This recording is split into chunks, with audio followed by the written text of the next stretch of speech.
MarioDickinsCreations.com, the leader in customizable memorial printing and graphic presentation. With over 24 years of experience working with families, honoring their loved ones, creating industry trends, they offer all styles of obituaries from standard to custom with exquisite paper upgrades available. MarioDickinsCreations.com offers grand memorial presentation displays such as adult life-size cutout, backdrops, casket panels, retractable banner stands, poster boards, floor mat, banners, bookmarks, buttons, masks, and shirts, fully customizable. They also now offer urns, woven blankets, casket decal, and fully printed casket wrap. Everything you need to showcase your loved one's legacy. 24-hour rush upgrades available. On time, professional, and convenient. Go to MarioDickinsCreations.com, click on Memorial Service, and get started today.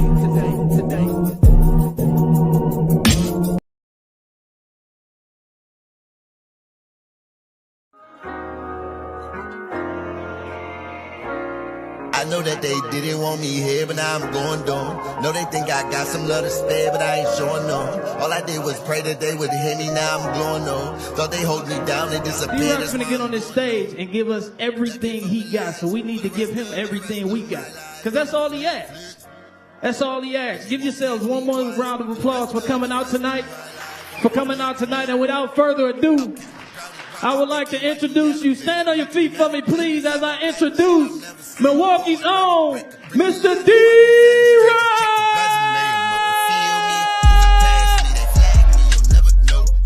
How many people go to church? Round of applause, y'all go to church? Anybody go to church? Talked a little bit about it earlier, man. I love church, though, man. I love church, man. Before the pandemic, y'all, I had missed a Sunday in 30 years, y'all. I have been going to church every Sunday for 30 years. That's right. Thank you. Went to church every Sunday, dropped my mom off, and I went home and watched the game. Stop calling me. I'm at work. Heifer, I'm at work, too. They get on my damn nerves, man, all the time. They try to go back and forth with, you know what I'm saying, what's right and what's wrong. I get it. You know your kid is bad. I get it. You know your kid is one of the kill boys. I get it. My mother could have had an abortion, but she kept me and gave me to my grandmother. Them damn edibles that kicked in, fam. You shouldn't have. Look at my white friends. Oh, hell no. No, he didn't. My daughter jokey, too. She called me all the time. Daddy, I'm throwing up blood. I said, what you calling me for? Call the ambulance. Don't call me. Really? I said, really? What are you throwing up blood for? Because my sister be throwing up Crip. Make sure I wasn't in Atlanta. We'll talk about that later. But they won't catch me twice. For the rest of my life, I'm a fluke.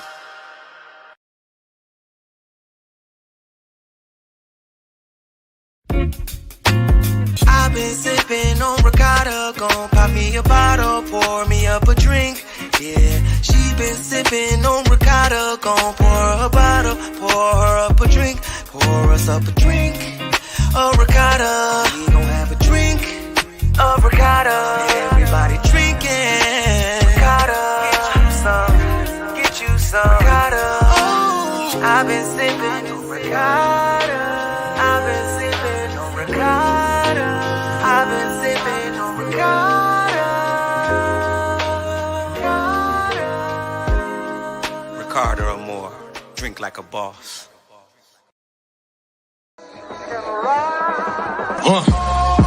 Yeah, black excellence. I am excellently black with intelligence. I am heaven sent. You are now tuned in to the Slicktalk with Scales podcast.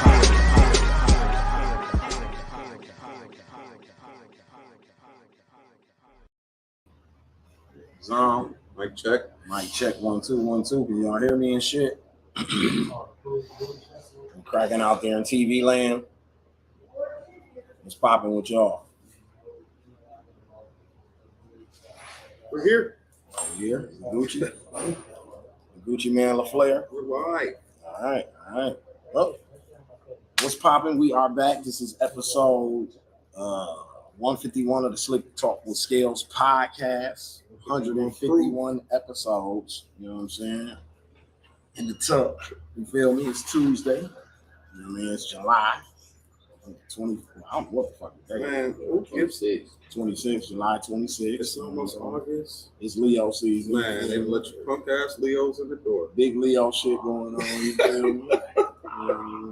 Kings of the jungle, you feel me? Sick of y'all. Yeah, you know how we do this shit around this time of year. We get shit cracking.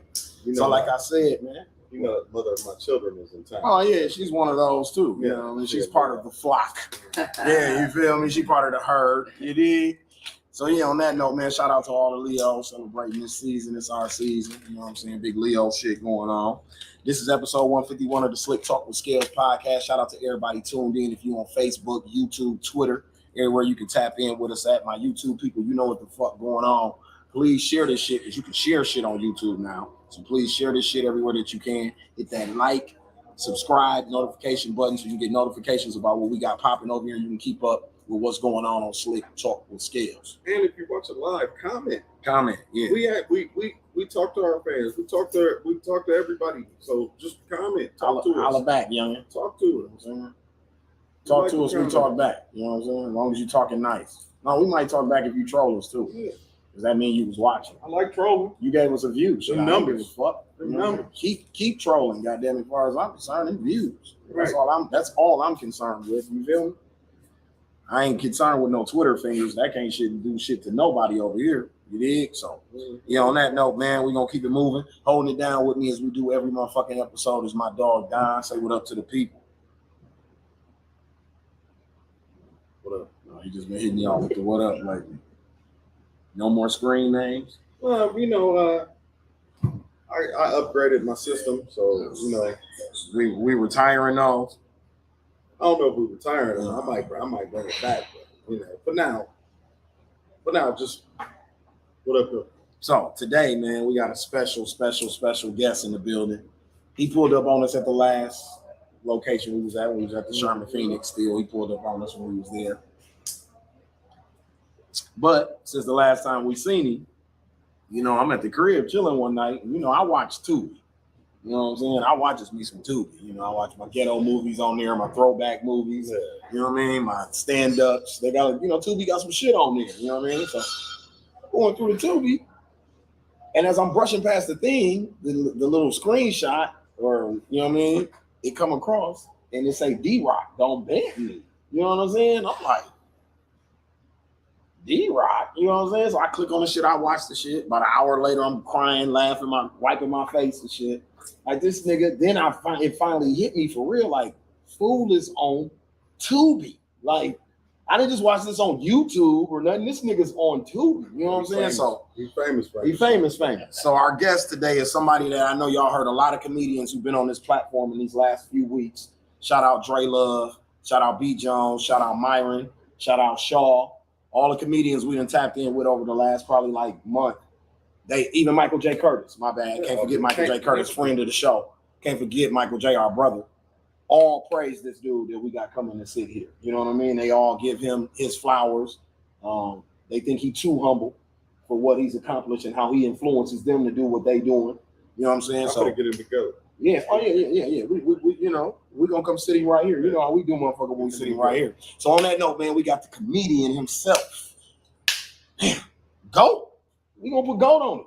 Goat. Definitely go. D-Rock in the building, y'all. Come on, man. Yeah. D-Rock, man. We got D-Rock in the building. For sure. This is my guy right here, man. Come on, man. You know how many of those I got today when I posted the flyer? Come on, man. What's up, boss? How you doing? You know how many of those I got today? My chair? No, the door. Oh, the door. Yeah. For sure. You know how many of these, That's my guy right there. Yeah, how many, my guy, that's my guy right there. We go way back. For sure. That's that Janetta Robinson CYD. Yes, sir. Yeah, you know. Yes, sir. So yeah, man, I just want to tell you, we are like proud. You know what I'm saying? Like, when I seen it, it blew my mind. You know what I mean? I'm like, because you was kind of low with it. You know what I'm saying? Like, you wasn't really popped out. You know how I go, man. You know how I go. My brother, can you pass me that ashtray right there? You know what I mean? You just popped out. So I didn't know what was going on exactly. Yeah. You know, and then shout out to the brother Rob. Man. Yeah, brother Rob Phillips. Bob Deuce, that's my dude. Bobby doing Deuce. This thing, man. Yeah, hit me up. Yes, sir. That's what kind of, you know, come to full circle because I know how he operate. You know what I mean? So when I seen that y'all was teamed up and working together, I'm like, okay, it makes sense. Y'all kill me every time y'all call him Bobby Deuce or Robert or Bob or whatever. I'm like, that's Gino. Gino. That's Gino. Hey, everybody got like all these aliases. That's Bobby Deuce and all that. That's his, professional name. For sure. You know what I mean? Screen recording. But the dude know what he doing, man. He called me out the blue about right before the pandemic, man. Mm-hmm. And we did something. One of his skits he wrote, man. Okay. Dude is a talented writer. Talented writer. He do what he do, and we knocked that out in a couple hours, right in back of now they call it Obama, back in Custer High School, man. Yeah. And we knocked this little skit out, man. Me and Bo Diddy, like I said, he wrote everything. All we did was act. Okay. He did the thing, man. I'm like, dude, you talented as hell. He checked it in. He said he done. So yeah, so fast forward, man. I did the special on my birthday last year. We didn't know what we wanted to do with it. We didn't know what was gonna happen. I ended up calling him, man, and said, "Look, man, I got something I want you to see." Yeah. Next thing I know, man, it was on Tubi. That's how quick it happened. That's how quick it happened. He has always been a very good writer. Yes. Like what me, him, and my brother Chris sat down with a bottle of liquor one day and wrote out a whole zombie script. And it was crazy. Like he's so dope. He's so talented. Yes, sir. I don't know if he know that I think about him like that, but Bobby, you already know what it is. Yeah, when I told you when me and Bobby linked up, remember when I called you and told you that, you was like, nah, Bobby, Gino, you was like, Gino, that nigga. You know what I'm saying? He the nigga with that shit. So that's how you got to do. Yes. Wow. It wouldn't have happened. It wouldn't happen no other way. You know what I'm saying? It would have been sitting at the crib. We would probably been watching it with mom and them and trying to, but like I told him, man, I gave it to him. I didn't even watch it. After he was done editing it, I didn't even watch it. So you had booked the show at the. Yeah. Okay. So my manager Patrice Green, shouts out to her, man. She do her thing, yeah. And she believed in me more than sometimes you believe in yourself. That's the type of people you need. I got the same people supporting what we're doing right now. Exactly. So. And then you think it's something little, and next thing you know, here it is. It's a huge thing. But make a long story short, a team of my people, they sit down like, D-Rock, what you want to do this year for your birthday? I'm like, man, I just want to, just do some comedy. She was like, huh? Like, I just want to do a little show. What I tell you about the little shit. Yeah. So it went from little to we're gonna do it at Studio One where they can record it, and after we record it, we're gonna see what we're gonna do with it. Man, I show up to a sold out crowd. Wow. That was number one. Cousins from all over the country came out. My cousin drove all the way from Ohio. It's snow outside on the ground. Man, I'm thinking ain't nobody gonna show up. Everybody that showed up. My bosses showed up. Supervisors showed up. People I'm not even gonna think to buy a ticket showed up. Right. A couple of my white buddies that bought a ticket. They down there chilling, kicking it. We doing our thing. I got on stage, man. Let them have it. And next thing you know, like I said, call my boy Bobby Deuce, put it on Tubi, and now everybody like, man, that was cool. But my real comedian friends, I'm gonna keep it. They're like, D-Rock, you held back. I felt like you kind of held back too. But I didn't. It was just that night. It's like getting on stage and you just doing it. I didn't want to say that. Yeah. Because I don't want you to think that you didn't put on a good performance. Yeah. And that's what everybody said. Because the person I watched it would have never heard you do stand-up before, and they thought you were funny as fuck. So I'm saying this is coming from a nigga who been watching you since I was a shorty. Thank you. And you know what I'm expecting when you did this. I'm expecting this D-Rock. And I know on Tubi you can't really be this D-Rock. But like, yeah, man, them motherfuckers on 28th and Burla the other day. That's the D-Rock I'm expecting to see. You know what I'm saying? But like I said, when everything come together like that, and then Bobby, he's the editor too. So he edited out 30 minutes of material. Okay. That's something I'm gonna let y'all know here. You know what I'm saying? Not everywhere else. But it's 30 minutes an uncut version. Yeah, it's 30 minutes of material that nobody will probably ever see unless y'all come, check it out, personally, whatever. But we could, we don't have musical rights for a bunch of stuff. We don't have a bunch of musical rights and stuff, so we couldn't put that out there. Yeah. I did New Edition. I did, talked about Waka Flocka and all, but you don't have the musical rights, so you can't put that on. If you ever need music for your stand-up, your show, just call me. Done deal. Just call me. Done deal. I got you. But like I said, with Bobby, man, I gave it to him, and he, what you want me to do with, you take this and do whatever you need to do, period. I trust you with it.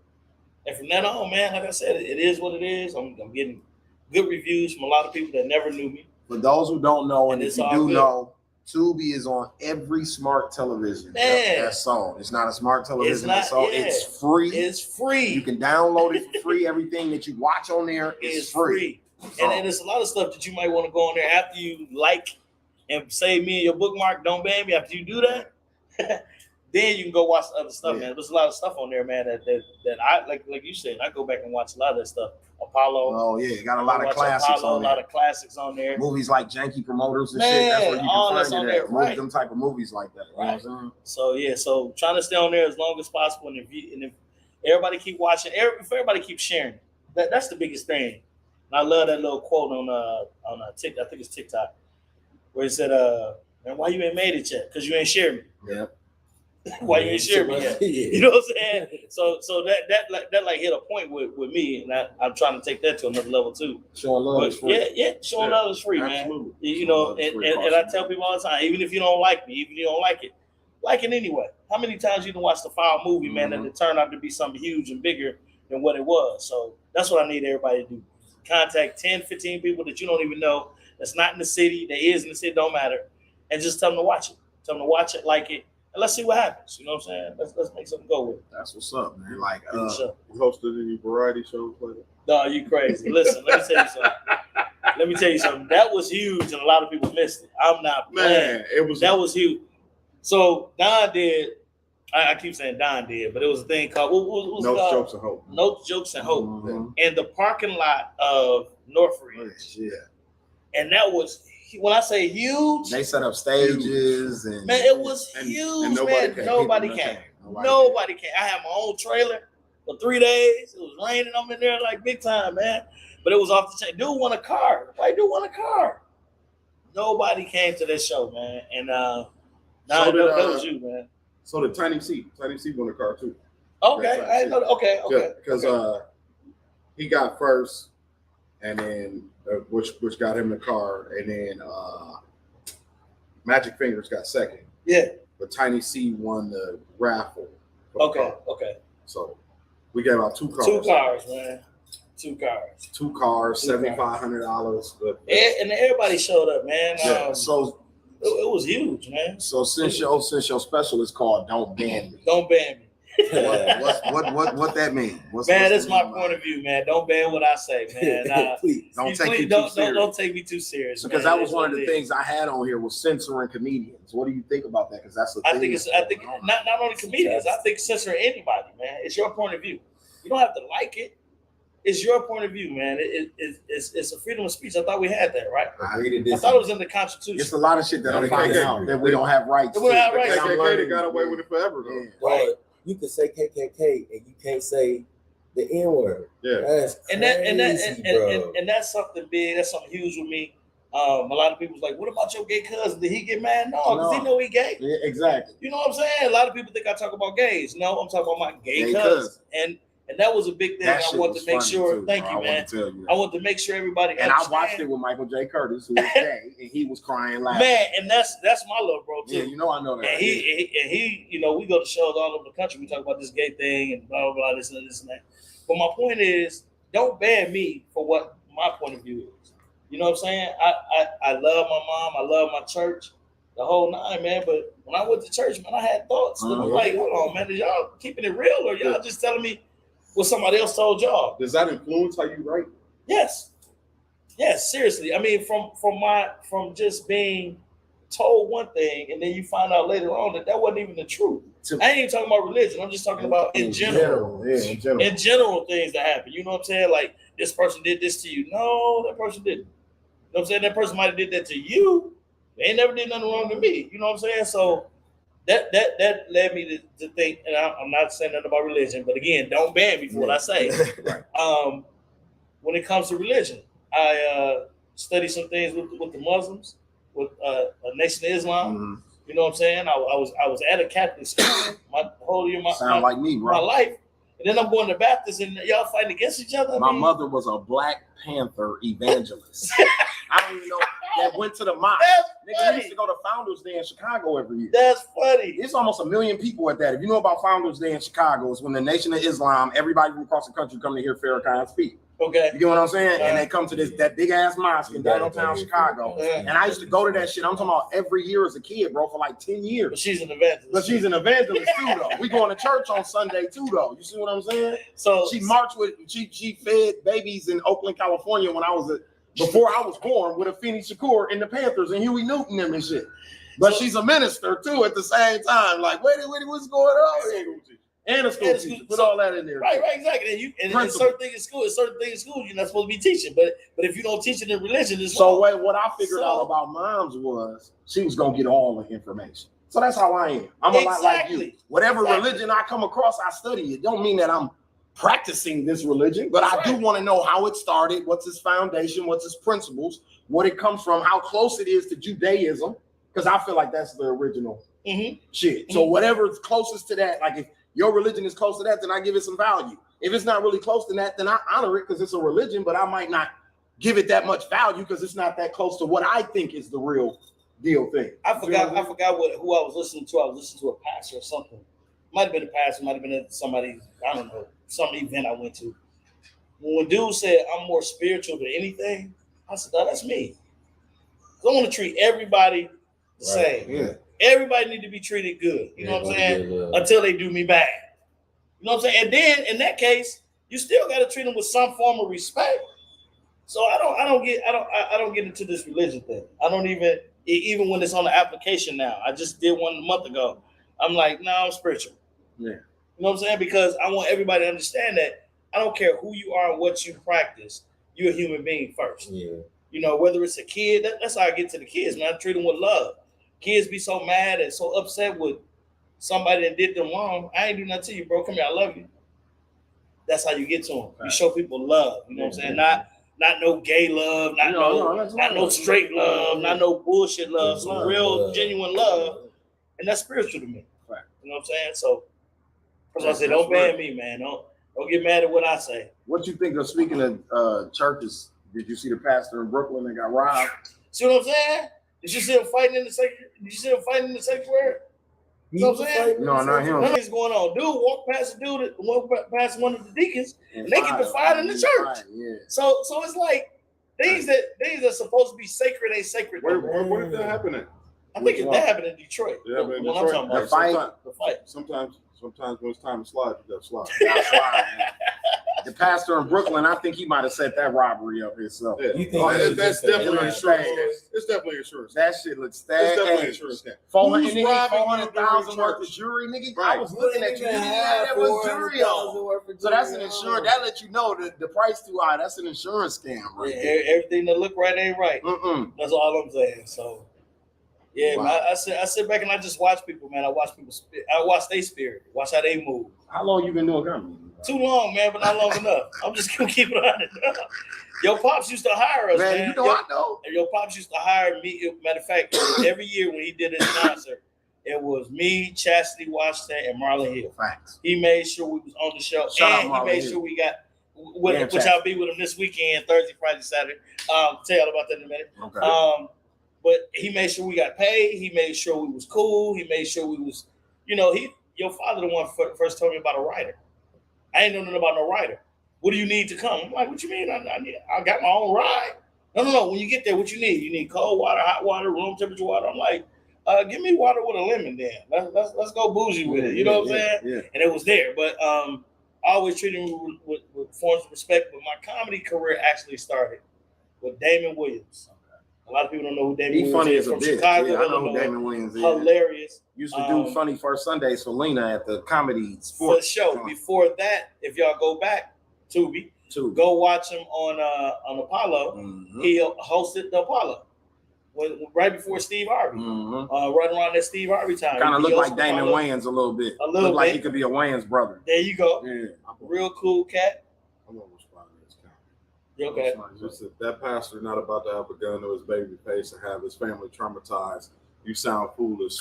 Says he say that. Okay, so listen.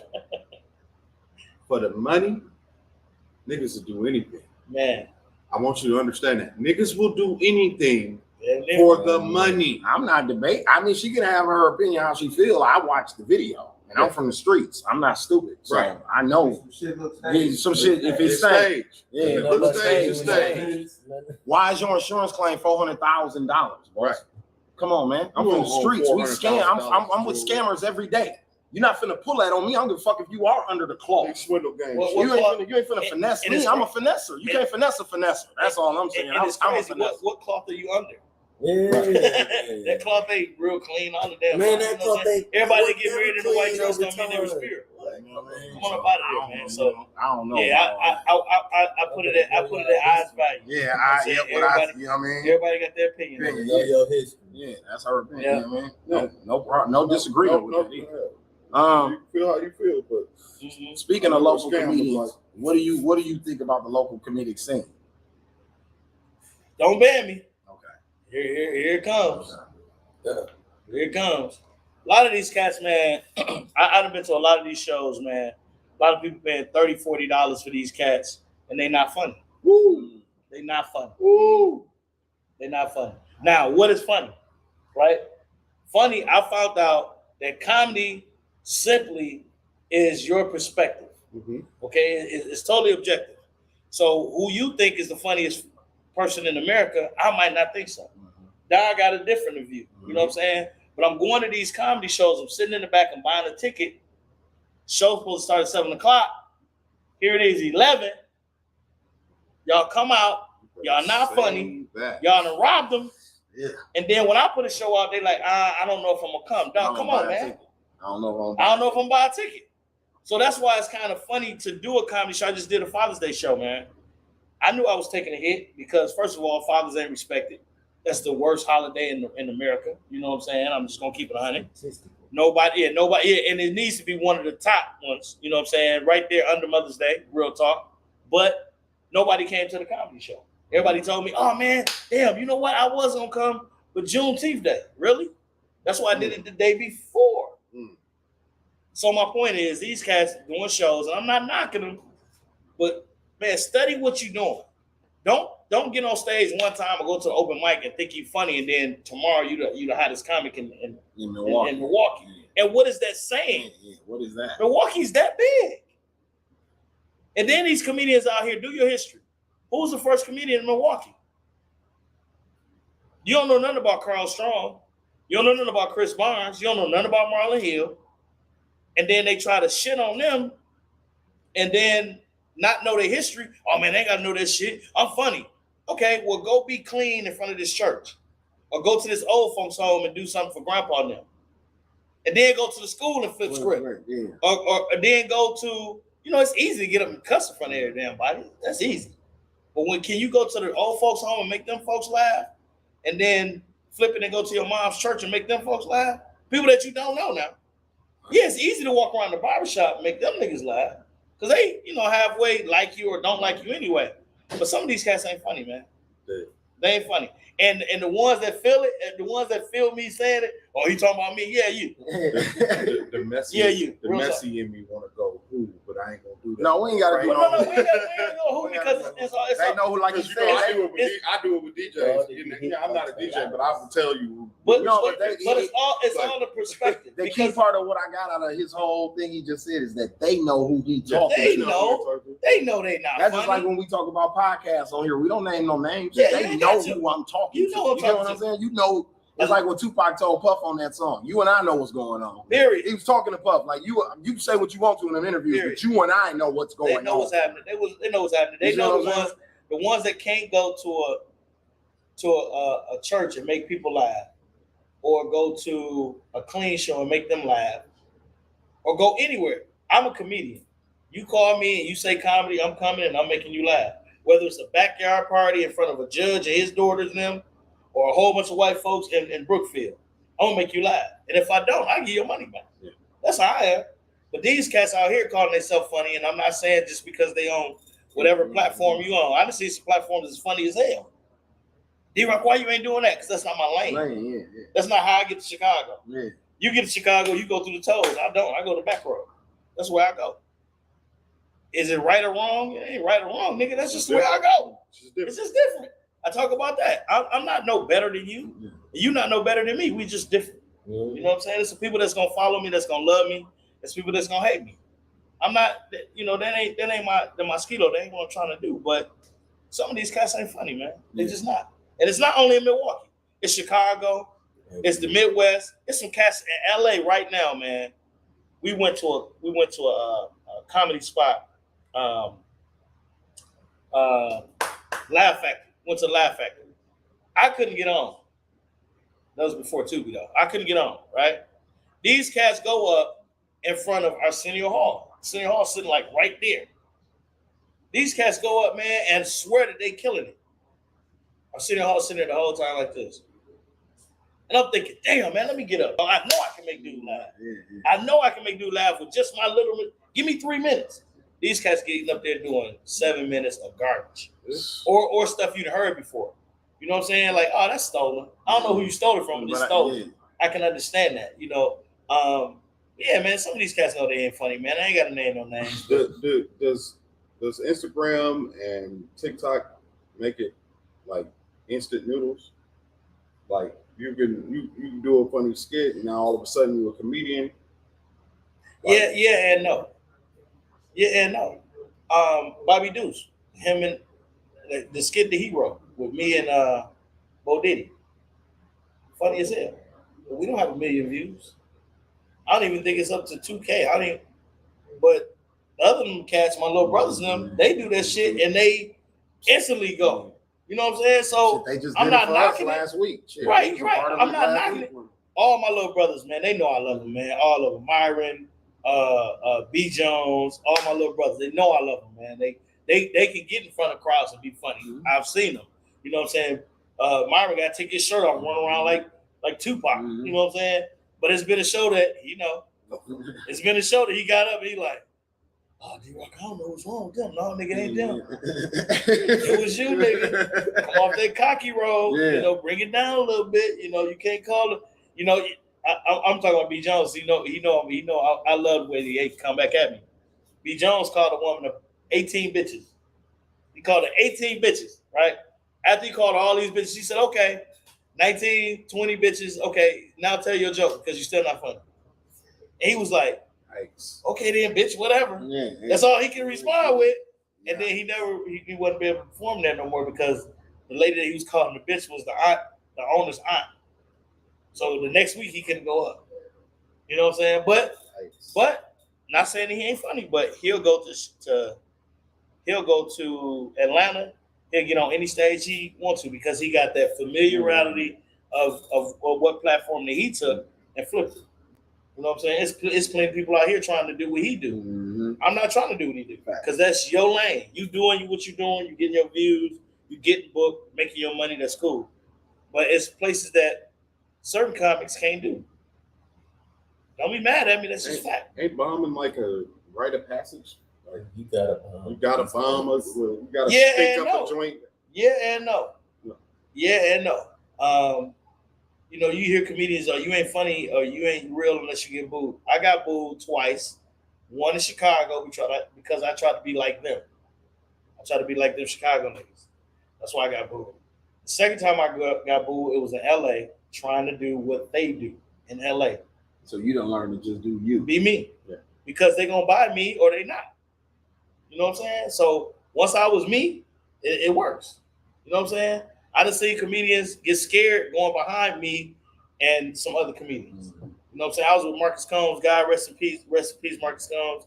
Just lost my brother. But we was on a show together. I'll show y'all the flyer, show you the proof. What they say, receipts now, right? Mm-hmm. It was one comedian that damn near said if he had to go behind me and Marcus, he wouldn't go on stage. So they put me up, him, and then Marcus. Because he knew that he couldn't follow that much fire of the show that he was on. And everybody got to get the show they own. You can't put somebody that do all this cussing in front of a whole bunch of family people. Mm-hmm. You know what I'm saying? Like if you were Ricky Smiley got a lot of church people, mm-hmm. family. He got the Steve Harvey bop. He can't go up there with the D.L. Hughley shit. Because they'll be like, man, get your ass down. Who is you? You know what I'm saying? So he knew where he was at and what he did, and damn near when he went up, people was getting up, putting their shit on, leaving, not knowing it was an intermission. So they were like, "Oh, intermission, okay. I'll come back to see these other two niggas," and then woo woo. But the end of the story is, Ricky Smiley had to go back out and do 45 minutes. Well, the show after me and Marcus, the show would have been shit. Right. So, damn. Man. How scary is it? Like scary as hell if you don't know what you're doing. Yeah, if you ain't prepared. It's like holding that pistol the first time and you can't fight. You know what I'm saying? Put that pistol down, nigga. Can you fight? Oh, you can't fight? Okay. Know about your business. You know what I'm saying? If you want to go with some real shit, that's what real shit is. A scary nigga pick up a, when a nigga keeps saying, "Oh, give it up for the ladies." Let me give y'all a hint. When they keep saying that shit ain't working. Yeah, that shit ain't working. You know, ladies make some noise. Man, one of my boys, he probably get mad when he see it because he gonna watch this. What my name is, Sade, right? If you take that out, nigga. One time we told him, nigga, if you say it more than 3 times, you wasn't funny. That 4th time, the nigga came off stage, man, fuck y'all. It's like, nigga, bring the jokes. We here in Chicago, where it was joke after joke after joke after joke. It was like, matter of fact, it wasn't in Chicago, it was in Atlanta, at Laughpalooza. I want to say 20 comedians before intermission. After intermission, it's 25 comedians. If you in between 10 and 15, that's the hardest spot. These niggas is going up there dying. Mm-hmm. They was dying a slow death. They was like, "Hey man, you next." Oh shit, damn, I'm next. Then niggas doping up, you know what I'm saying? They gotta smoke, they get on stage, you know what I'm saying? That first joke don't work. Niggas from Atlanta like this. "Hey man, get your ass down." They ain't even booming. They talking, "Hey man, get your ass down." You know what I'm saying? Yeah. But the 48th comedian was damn, I forgot, 5150. Corey Open. Number 50, you can ask him. Number 47 comedian went up, killed that shit. That's a real comedian. Yeah. After 48 comedians, you come up and kill that shit at 1 o'clock in the morning, and they done been here since 7. Yeah. You a real comedian, that's shit like that. You know what I'm saying? Marlon went up, killed it. You know what I'm saying? That I think I went like nice. I got my due. You know what I'm saying? I didn't make the tape. What they mean is they tape 50 comedians and they take the edit of the most popular. Oh, that's how they make them laugh for Palooza clips like that. Okay, I never knew how they. It's 50 comedians, and we're thinking about doing one here in Milwaukee. Where we're gonna bring comedians in and give opportunity for everybody to get on stage. Everybody will get on stage, but everybody don't make the cut. Right. Same thing like a Def Jam. I'd have been to Def Jam before when Adele Givens said somebody screamed out, "Yeah, your big ass lips, suck a dick," whatever. I was in the audience when she was talking about Cool Bubba Ice yelled that out. So when she went back at Cool Bubba Ice, he went out, started laughing. We were sitting right there in the cut. He didn't make tape that day, but she did. It was her and 2 other comedians. But they'll put like 7 comedians up, only 4 gonna make the cut. You might have been funny as shit, but the 4 popular ones gonna make the cut. Yeah, them the ones you gonna watch the show for. Yeah. You know what I'm saying? You gonna watch the show for who is this nigga? Yeah, exactly. You know what I'm saying? Like Chris Tucker, he didn't make the cut first time he went up. He made the cut second time. You know what I'm saying? Steve Harvey didn't make the cut first time because they just had a big name. You know what I'm saying? So shit tricky though. Shit tricky. I see what you watching ain't all what you see. I see that. It's a picture going around, and the picture and a video, and Kevin Hart brings a goat on stage doing Chris Rock's last stand-up. Dave Chappelle opens for Kevin Hart, and Chris Rock closes the show. Then they bring a goat out and give it to Chris Rock and call it Will Smith. And call the goat Will Smith. Right. So, how do you feel about? What do you think about that? I wasn't there and didn't see the whole thing. I'm saying the goat. That comedy. Where do these people rank? Them 3? Yeah. For me, Dave Chappelle is the hottest, most impressive comic right now, hands down. I'm gonna give you my point of view of it. Dave Chappelle has never put on a dress. He had to, and he always speaks what's on his mind. Somebody that can walk away from that much money because of his pride, you got my respect, hands down. The other 2 comedians, I love Kevin. Got footage with Kevin, introducing him. telling me, man, you're gonna be good, you're gonna be hot. Every time I see Kev, he give me love, the whole nine, but he put on the dress. That takes away from it? For me, yes, it does. Same thing with Chris Rock. Right. That's my boy. Never met him, but that's my boy. He get on that political trip, can't nobody fuck with him. That's what DL got his kind of pull from. You know what I'm saying? But those three comedians, Dave Chappelle is the hottest out right now, the hottest ticket out. And can't nobody fuck with Dave Chappelle. Well, what is the significance of the comedians wearing the dress, especially black men? From what, just listening to Dave, man, they want to put something over your head to say, ha, I made that nigga wear a dress. Well, the first person who talked about niggas wearing the dress was family lost all the weight. Dick Gregory. Yeah. He was the first one because Flip Wilson put on a dress. He played a woman on television, a black man. All of them. And Flip was very good, very credited. Flip dope, actually. Well, he's actually a dope comedian, low key. Yeah. But he put on a dress and he played like a woman on a sitcom or some shit. Yeah. And that's what started Dick Gregory being like, no, I'm not doing us as black men, we don't do that. He was like, that's just like blackface to me. Right. And when you sell out, it seems like when you sell your soul out, I can buy you. So, like I said, when Dave Chappelle walked away from all that money from him, all that money, they said that's what the money that they put up on, what was 800 something million. They said that was feathers to what they was offering. Yeah. But he was like, when I heard somebody laugh, not laugh with me, they was laughing at me. Yeah. He said it turned the switch on, like, this ain't what it was. So he had to walk away from this. So to me, that puts them at a different level. Richard Pryor wore a dress. Yeah, for sure. Richard Pryor wore a dress. Eddie Murphy wore a dress. All of them wore a dress. I'm not saying that takes away from your comedy, but you didn't have to, and you did. Have I put on the dress? Ever? I've been asked to play a gay role in a play. I'm like, I don't even think it was funny. I would have did if it was funny. If it was funny, but it wasn't funny. That's what I was about to say. I know it's you like, would have did it if it was funny. But it wasn't funny. And if it's not funny, I don't want to do that. You know what I'm saying? Like they be cracking me up when they say stuff. Like, "Would you slap your mama for $1 million?" Let me talk to her first. You know what I'm saying? Mom, don't forget this million. I'm gonna slap you. I need you to fall. Like, we're gonna get this million. Mama was just gonna say, make sure the check don't bounce. You know what I'm saying? Because if you slap me and you know what I'm saying? But don't get paid. Some niggas like, no, I'll never slap my mama. I don't know. You got to see what it is. Shit. Can I get 10 million? You know what I'm saying? It depends on negotiation. You just slapped your mama for $1 million, but you could have got 10 if you waited. Never take the first offer. You know what I'm saying? What the NBA players do when they hit the left-handed shot, they do it. Look at Jay a little bit. So, I mean, I don't know, man. Like, again, it's subjective. We can go around the room and ask everybody who their favorite comedian is, and they can debate it to the end of life that that's their favorite. So comedian. Earlier, I was kind of having a debate with Michael J about this, and I felt like he was poo-pooing on Chris Rock, and I feel like I don't think you can poo-poo on Chris Rock. And I'm just looking at Chris Rock's longevity, his influence on the culture. He's got 2 top 10 stand-ups. Like whether or not he's not your favorite comedian, all that type of shit. I go on statistics. Karl Malone wasn't my favorite player, but he's a top 5 NBA scorer of all time. So I got to give him his props. Never got a ring. John Stockton wasn't my favorite player, but he's top 10 in almost every statistical category in NBA history. Right. Is he my favorite player? Hell no. But I'm gonna give him his credit where credit is due. If we having a basketball conversation and you say he your favorite, I'm not gonna get mad at you. Right.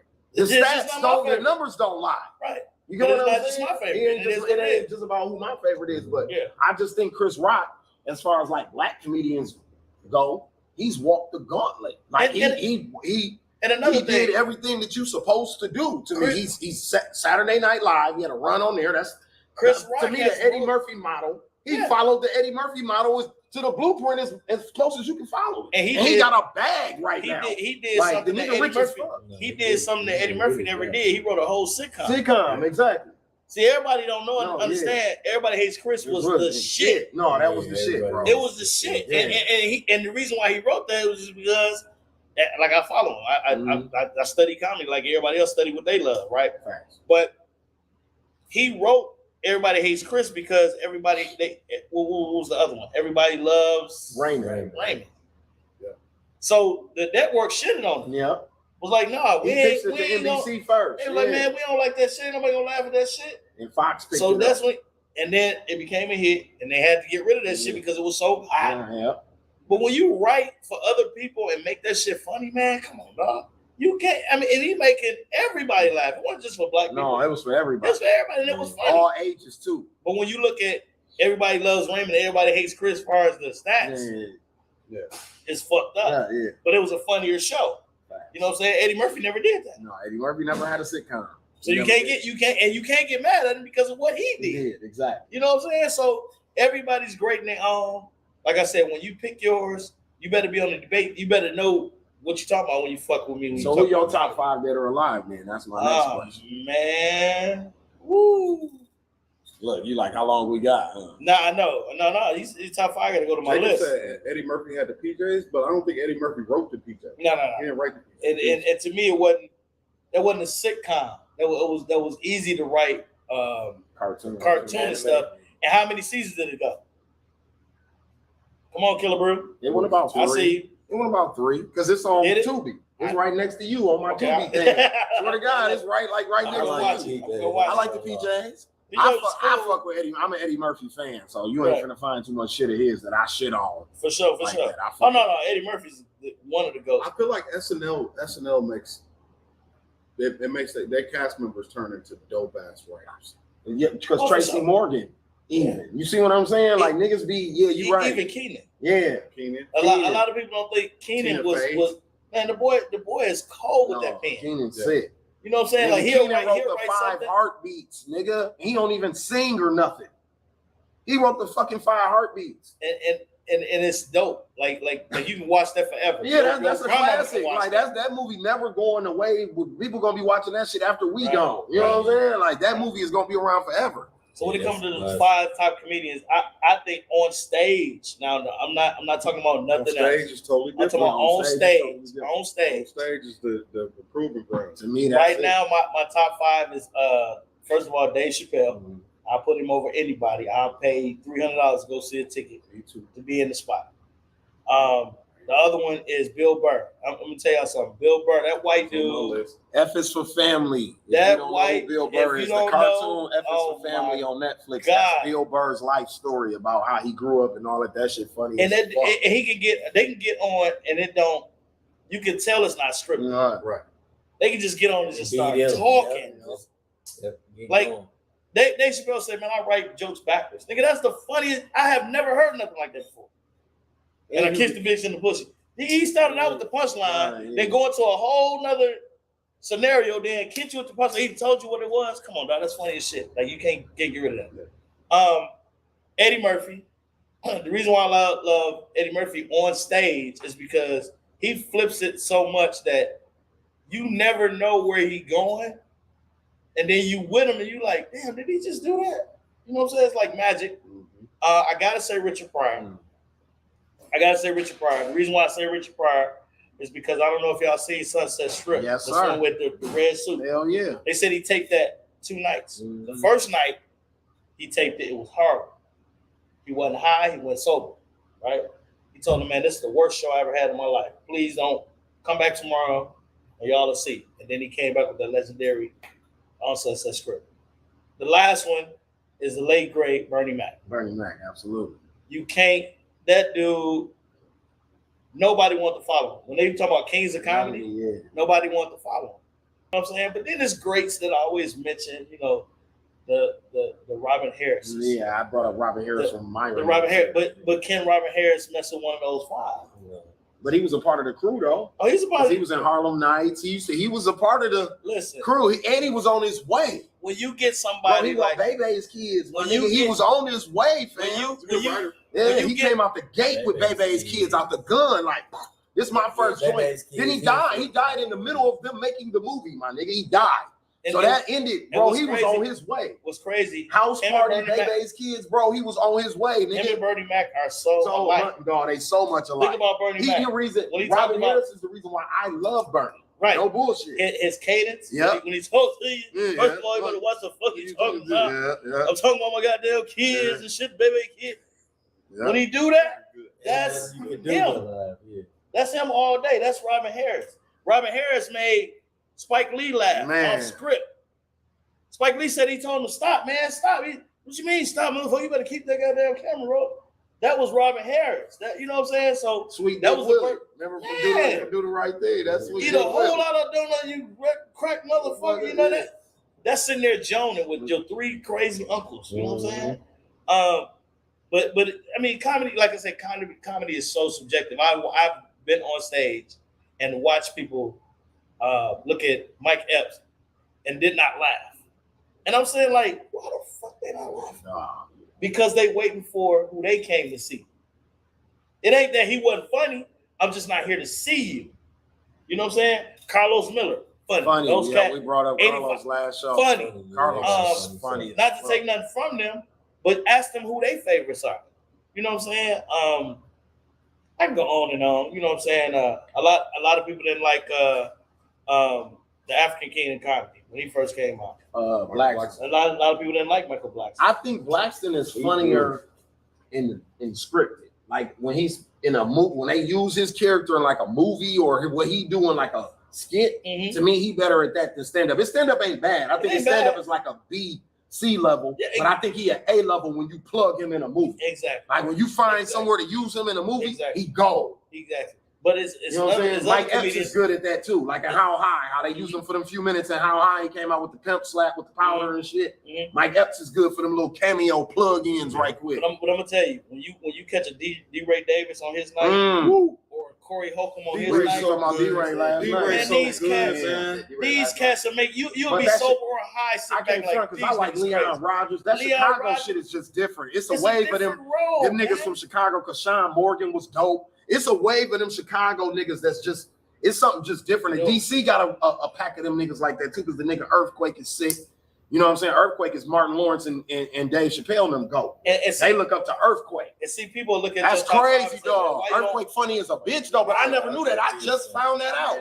Arnaz J funny as a bitch. Ben funny. Bruce. Tony Roberts. Ben funny.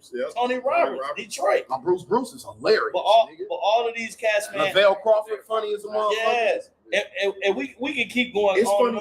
It's funny that you bring up Bill Burr because Bill Burr funny. I feel like so many black people sleep on. No, they sleeping on Bill Burr. They just he has my favorite joke probably ever when he tells about how he was dating a black chick in Harlem. Man, I cried. I had to stop it. When Bill Burr is on a lineup for a roast, I'm watching it. I don't give a fuck who they roast. And when you talking about roasting, Bill Burr is on that lineup. What's the other white boy that's called? Ugly Crazy Dude. Damn. He the roast master. That he's the king of it. White dude, I can't think of his name. Damn, what is his name? He always go last. Yeah, he's on every roast. Yeah, Jeff. Oh, Jeff. Damn, I know you're talking about. It ain't Foxworth. It's Jeff something because he have his. By the time he come up with his drink and his tie be unbuckled and shit. Yeah. He come up there, he be talking his shit. Jeff Ross. Funny as shit. I love my boy Owens. Gary Owens funny as shit. You know what I'm saying? But he'll go up and he'll be doing his time. If the audience don't feel him, he'll be like, "Thank y'all." Yep. No, he good at that. I seen him do that one time in Atlanta. One time. He did that and the crowd didn't let him leave. He was like, what the fuck? Y'all wasn't paying attention to something? Right? He's like, I'm about to start over. And then somebody in the crowd was like, you ain't got to start over, but you can keep going. He was like, all right, I ain't going to start over. I'm going to keep going. But to me, it was just dope, his interaction with the crowd. He really listens to the crowd. He really that showed me that he really freestyling. Like, this ain't no script. Ain't nobody write this for Buddy. He up there in his that's what I learned when I'm on stage. If your he was the only white person in the room. The only white comic on the lineup. It's so good. He crossed over so cool. And he read his audience. Because he know when you ain't funny, it's like, you got to change your shit. What you going to go to? What do you think about the chicks from the roast? Like Natasha Leggero. I like the chick that be talking about she be fucking black dudes. She hilarious. She's hilarious. Nikki Glazer, yeah. What about the deaf chick? She funny as shit. Sarah Silverman be funny as fuck on them fucking. Stop. Sarah Silverman is funny anyway. She's so cold. But she called on the roast too. She be going crazy. Sarah Silverman's so funny. I want to fuck her. I think. Ain't that Jimmy Kimmel's chick? That it was It It was his chick. I think comedians. I think female comedians get a bad rap. Shouts out to my sister Kelly Kales. Love you, baby girl. Kelly That's my girl. Her energy is amazing. That's a funny motherfucker there. She take it to another level. She make you feel great. That's a funny in the crowd, no matter what you're doing. We hosted a party together in Atlanta for the Milwaukee Atlanta shit last year. Don't she kill it? Dog. She kills it every time. Dog. Her energy is amazing. You got this much energy. You a school teacher and she all go. This shit. You be up at 5 o'clock in the morning. You can run around this club like this. But she loved the people. Yes, that I can just see it when you see her interacting with the people. It's the people that give her that energy. Yeah. And then Tiffany Haddish, she get a bad rap because they first of all, I don't think you compare. And I laugh. You can't compare men to women. It's like you can't. WNBA and NBA to me. Thank you, bro. It's like they got their own lane. I don't do it with but I'm rap not gonna watch it every day. I don't do it with rap either. Exactly. You can't do it's certain things that have their own lane. Both. By the way, America is set up and systematically with our male-dominated genres at the core. And it is what it is. So, you know what I mean? So don't get mad. Yeah, so don't get mad. So when we have these other alternatives and when women attempt to do it or they do it, I don't like to compare them to somebody who's already had a head start. Exactly. That's what I'm saying. It'd be different if we both started at the same time. But it's been men who've been dominating comedy for years before women got not just break, comedy, just atmosphere, everything. I'm gonna say entertainment. I'm gonna say something about that that's kind of controversial though. I think white female comedians are way ahead of where I'm happy Michael J ain't here. He will kill you. I know. He got mad over Amy. We was having our Amy Schumer Monique argument. Well, Amy Schumer's not funny. When Monique was mad at Netflix. But you can't be. And I love Monique. That's my girl. She every time she hugs me, I say, I can't breathe. And she be like, boy, you stupid. And I do that because I think she needed to play that part. Yeah. But Monique felt like somebody owed her something. And that's just what people see, that auntie that oh, you should have gave me. I know you won $1 million, but all you gave me that's Monique. It's like, bitch, I had to give you shit. I won $1 million. The fuck you know what I'm saying? That's Monique. You know what I'm saying? That's the energy she gets. But I love her. This nigga D-Rock so nah, dog. You be dropping gems. Bro. Like it's comedy, but you be dropping gems at the same time. It is what it is. Dog, let you win $1 million. Watch how niggas treat you. You can win $10 million and get them niggas $250,000 a piece. Niggas gonna be mad. Nigga got $10 million. Only gave me $250,000. Motherfucker, who the fuck's killed nigga? Nigga, I had to give you shit. Zero. I had to give you. I act like I ain't know you.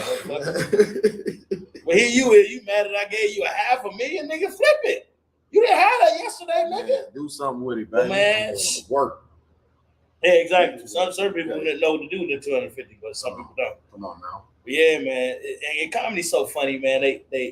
We the most depressed people in the world. I know you haven't heard this. Absolutely. But I'm coming over my depression. This shit is not for everybody. Okay. Like, what can you give?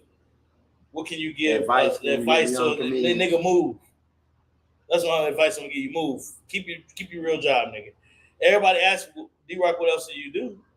I'm a safety aide, and now I'm a trainer. So I don't really do safety anymore. I train people how to deal with kids. NPS, right? And NPS. I train people how to deal with kids. You told that on your skit. You like, you dog on this comedy. On that was real shit. That's another one of the funny jokes. Dog like, yeah. Dog like, yeah. And don't be, he like, yeah. And I know you might turn this shit off and stop watching it because you might recognize me from my day job. You know what I'm saying? He like, yeah, I defend my school from the Kia boys. Yeah, right.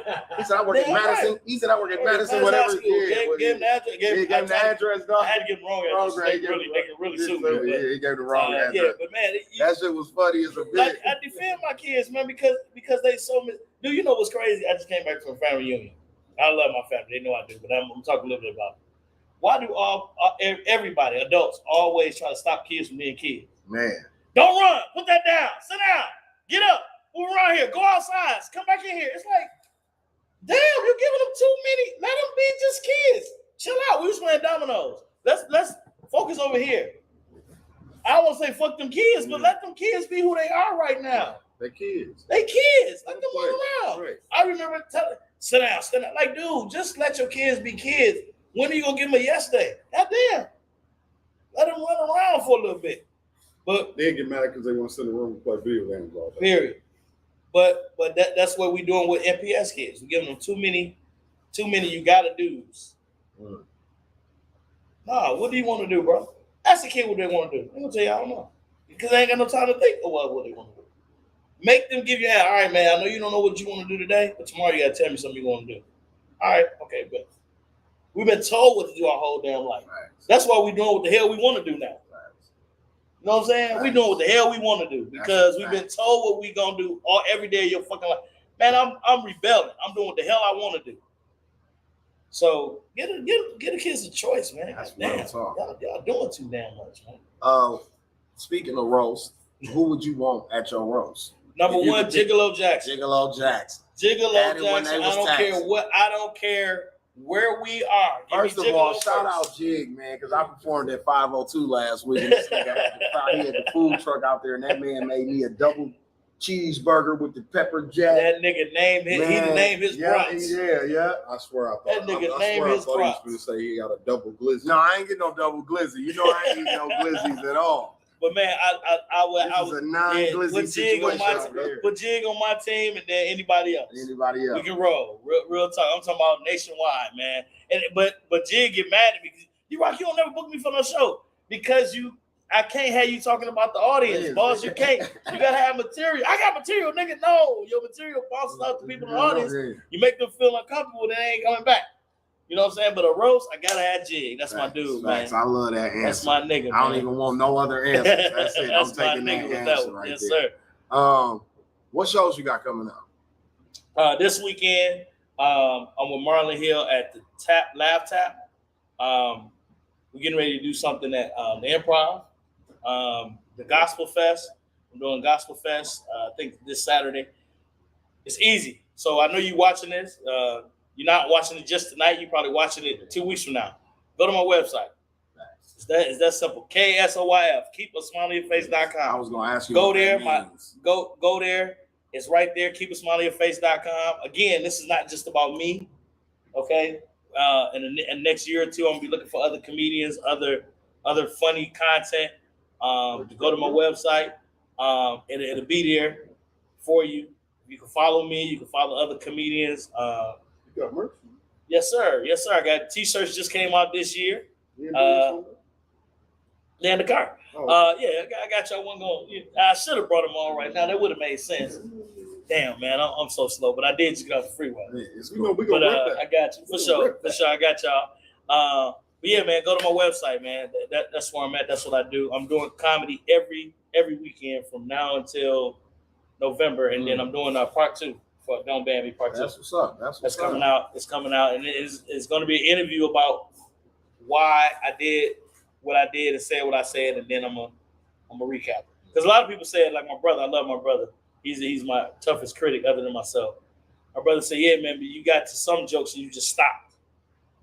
And a lot of people didn't get it. They was laughing, but they didn't go. Where did you go with it? So now I got to pick that back up and run with it. You know what I'm saying? So we're going to do that.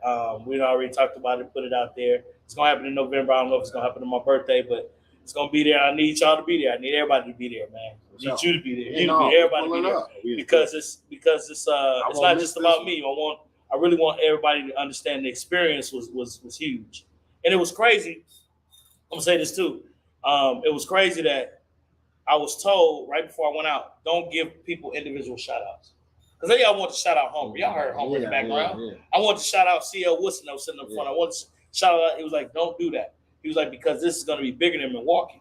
So when you're giving those shout outs, these people from Ireland ain't going to know what the hell you're talking about. Right. You know what I'm saying? So just keep it pure, and then we'll cover that later on who is who and what's what. So that was huge for me. That was actually hard for me not to do. You know what I'm saying? Because I really try to give everybody they do, man. It's not only me, man. It's everybody out there that always giving me, hey, D-Rock, good job, or hey, man, I'm going to see you at your next show, even though sometimes they don't come. I get it.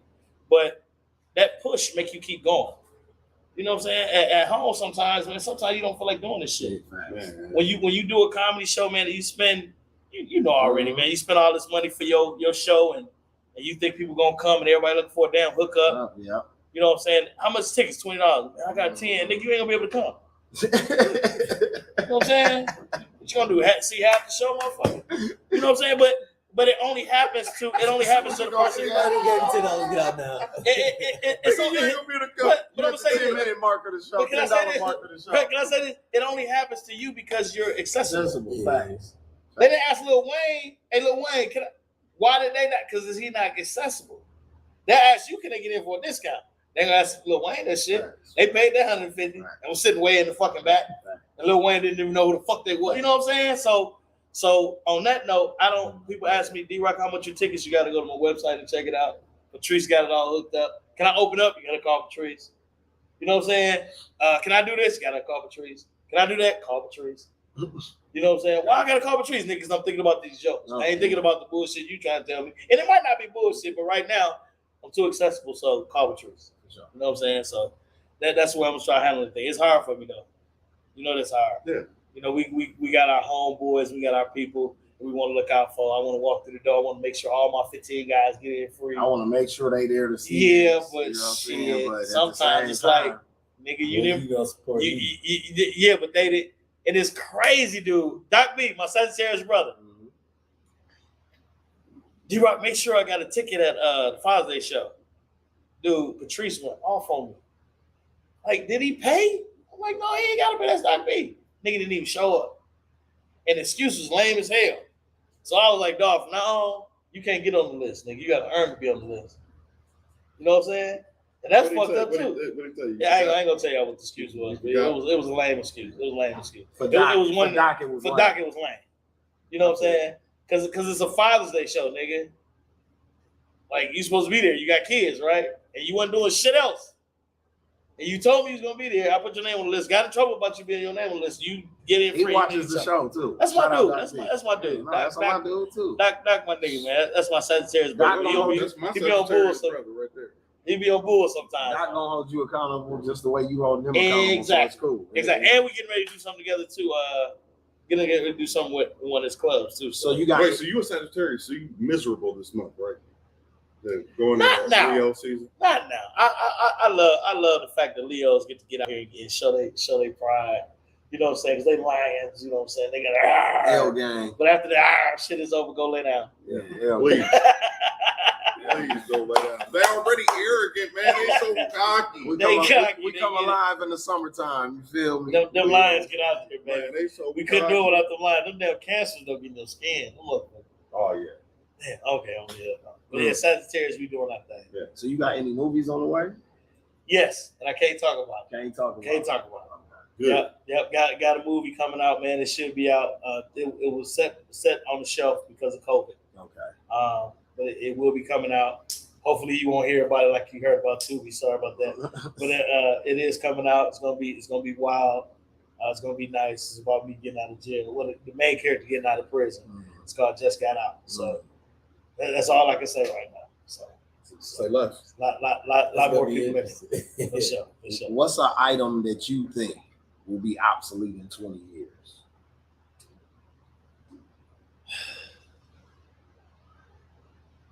Like, did we ever envision like the Walkman would be obsolete? Right, the pager is obsolete. The pager is obsolete today.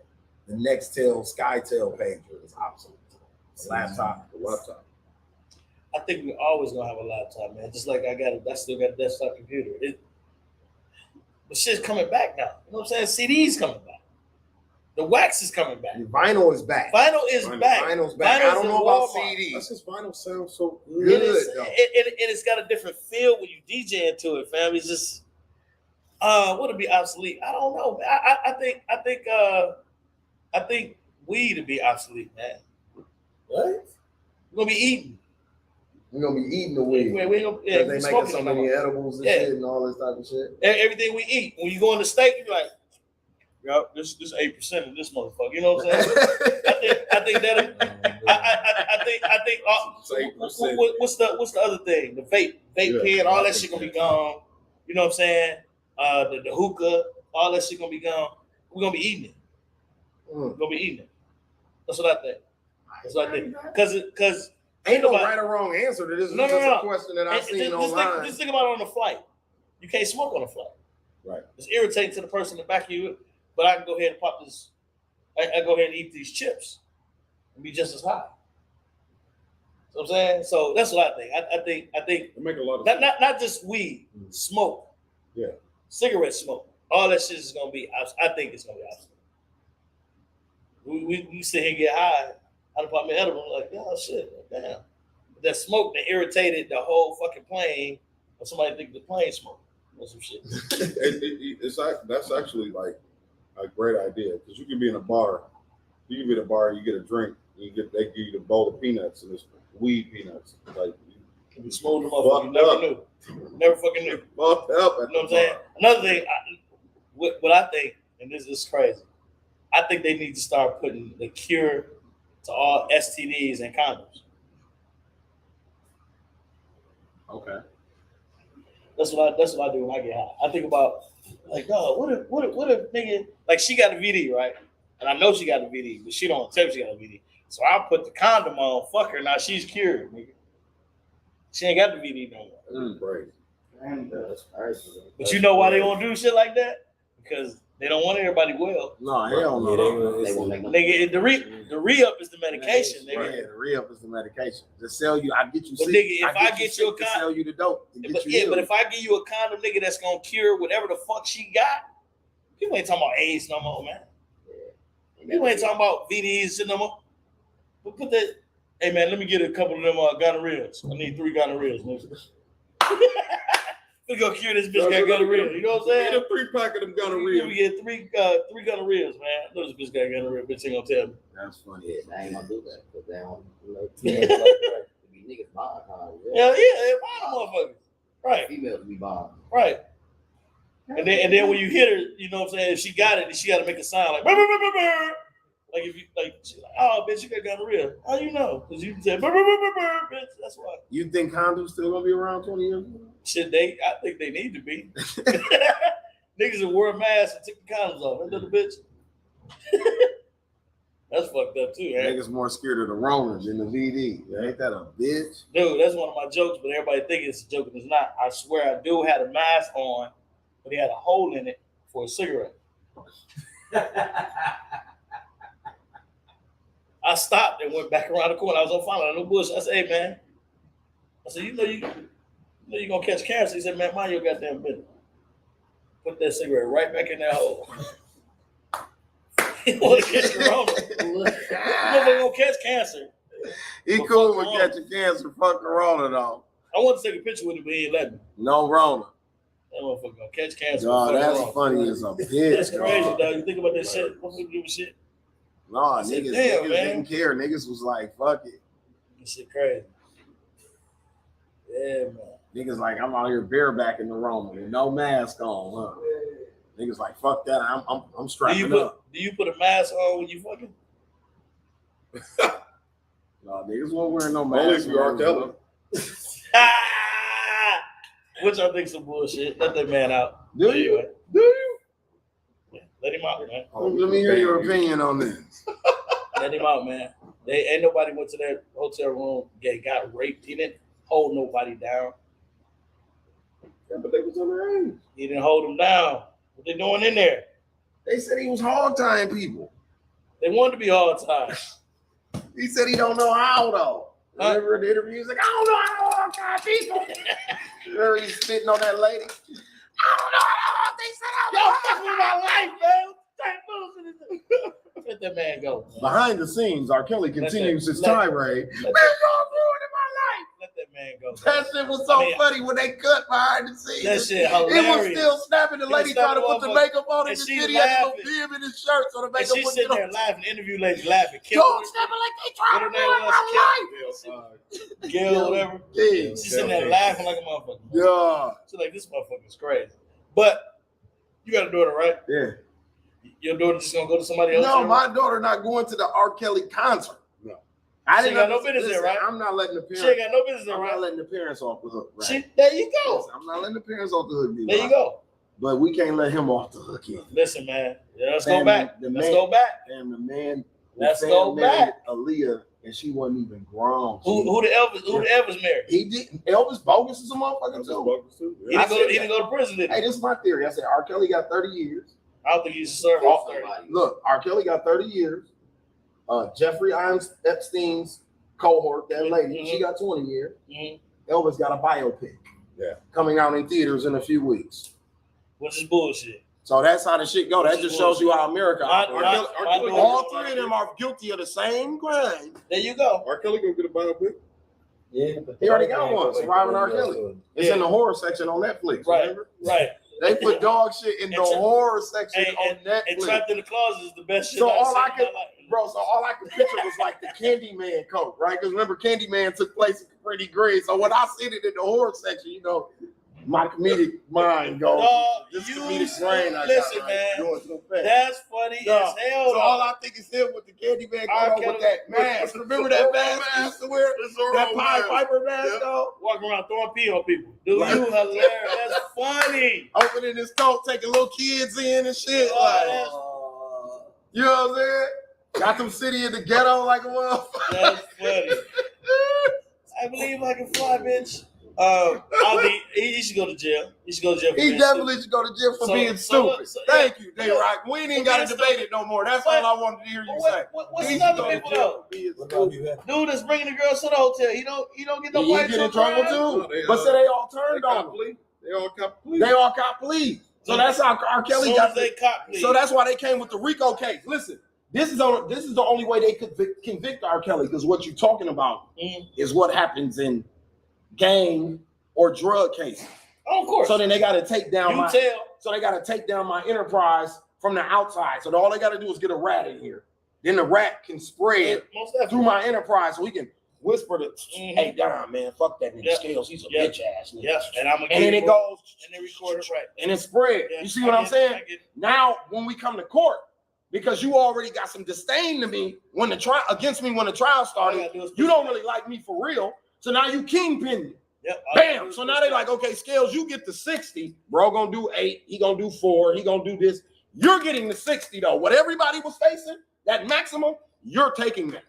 Because everybody went against you. My sister was on a case like that with a nigga in the 90s. That's when I first learned how the RICO shit worked. When they first passed the bill, my sister's drug case fell underneath that act. She did 6 months for date. I mean, she did a year and a half fed time for dating a nigga. My sister don't know nothing about dating. Right now, she couldn't put us on with shit. You get what I'm saying? She couldn't show you how to weigh nothing, do nothing. You know what I'm saying? But that's when they came to get everybody. It was either you tell on buddy or you going to jail for a long time. Because you knew what the fuck, you knew something. You see what I'm saying? So that's the whole thing with the shit. No, he bought her purse. Yeah, it's bought her purse. That's how they get you. Yeah. That's how they get you in the RICO. So that's you accepted it. Yeah, look, that's why my damn circle you so knew small. what was going on. That's why my circle so damn small. I'll be like, who is you? That's why I be laughing at the BMF shit. You can't be on the tour bus. How his daddy be acting right now, because in real life, the daddy went to jail. Yeah. When BMF got indicted, his daddy just got out right before T did. The daddy did like 5 years. Because them cribs and shit that they was buying for real estate, they was buying with that money. So anything that you got financed through that, you can go to jail for that. Yeah. That's how they do that shit, because it's all about tearing down the enterprise. You know what I'm saying? It's about making it crumble. Yeah. So y'all don't have no more resources. So that's what they did to R. Kelly for years. When he beat the one case, right? They paid off. Clearly, he paid off people, judges, DAs, Illinois. He's the king of Illinois. Paid him. Having that cheese, that chop. It's hold on, this Celine Dion placements, Whitney Houston, this Michael Jackson time. He getting that chip. So them hunkies like, he can't go to jail right now. Not right now. Not right now. He can't go to jail right now. So they like, all right, we're gonna let him go. The nigga got off. What he kept doing, he was paying people. Paying his manager nigga. Hey man, them young hoes we fucked last night. Don't say nothing about that shit, bro. Here goes some money. What your wife needs, some money for the mortgage? Send her this. Here you go. Once they froze R. Kelly money, and he couldn't pay people no more, here come the girls, here come the parents, here come all these people on top. At the same time, the Me Too movement is happening. Look, the wife, the Me Too movement is happening.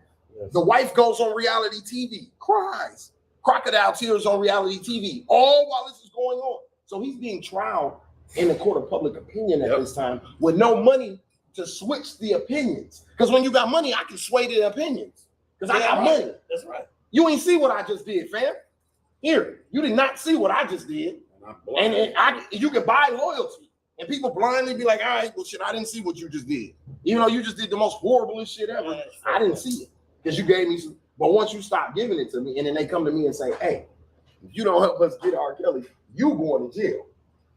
And you like, shit, I used to drive the tour bus. Right. You know what I'm saying? Right. And I say X, Y, and Z and blah, blah, blah. Yeah. You going to jail. We got you right here. Have y'all seen the show on Netflix with Kevin Hart and what's his name? Not the same real? Oh, the movie, yeah. It's a show. Oh, it's a show now? Yeah. You ain't seen it? Uh-uh. Trust me. Check that out. I thought it was like broke down in episodes, right? It's episodes they couldn't put a movie out. Okay. Yeah, I seen that. I watched that. Yeah. Wow. Yeah, that shit was fire. You know, Kev got a brother he don't fuck with. Yeah, he got it. That's like that's based on like a true story. Watch the movie. Yeah, exactly. That shit get you. No, I watched the Kevin Hart interview about the movie where he said like, no, that shit happened to him for real. Where his people tried to extort him, his own people. So watch the movie. Yeah. Again, another straight up cool ass brother. And he got no people around. He got people around. And I just watched. They keep people away from him to say no, you can't, because he's so cool. He just sat down with the football player dude. They got the podcast that was hating on Russell Westbrook and shit. Yep. He just sat down with him, and on there he said some cold shit. The dude was talking about how the Plastic Cup boys and everybody rich and spanking and niggas having money and everybody up. He was like, bro, when I became successful, everybody. He was like, when I was around Dame Dash and Jay-Z them, he was like, that's the thing that I seen with them. Like, I met uncles who had money. Like, why is your uncle rich? What the fuck do he do with the label? Like, and Jay-Z then will be like, he ain't really got to do nothing. That's Uncle Whoopty-Whoop. He's straight for life. As long as I'm up, he up. So that's what Kevin Hart said when he got up. He didn't want to look around the room and not see Spank and see the niggas that was helping him write jokes when he sucked. He said he didn't want to look around the room when he had $100 million and not see them niggas. So he told every deal that he got, they had to be included in it or he wasn't taking the deal. That's right. Somebody got to do something. Yeah, so everybody go. Somebody got to do something. I mean, he was here at what's the club on Teutonia? It's on my website. What's the club on Teutonia? Closed now. They just murdered up. Escape. Yeah, he came to Escape. He came to Escape. I hosted. Yeah, Paper Soldiers was out. I was hosting. All he had out was Paper Soldiers, and he was working on Soul Plane at the time. Yeah, I remember that. Yeah.